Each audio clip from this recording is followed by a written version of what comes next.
लोकसभा निवडणुकीची अधिसूचना मार्च महिन्याच्या पहिल्या आठवड्यात निघेल असं त्यांनी वक्तव्य केलं होतं। या वक्तव्यावर ते अजूनही ठाम आहेत।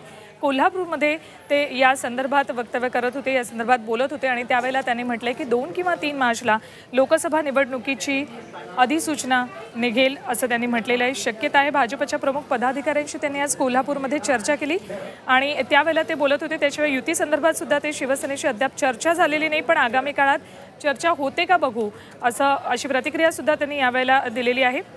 काँग्रेसने किती आघाड्या केल्या तरी सुद्धा भाजप संघटनेच्या बळावर निवडणूक जिंकेल आणि 2019ला पंतप्रधान नरेंद्र मोदीच होतील असा विश्वास सुद्धा यावेळेला रावसाहेब दानवे यांनी व्यक्त केलाय।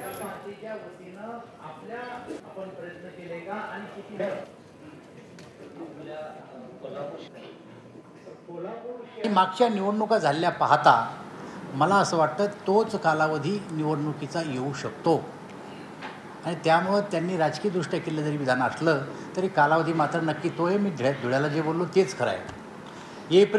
मार्चच्या पहिल्या आठवड्यामध्ये निवडणुकीची अधिसूचना निघेल।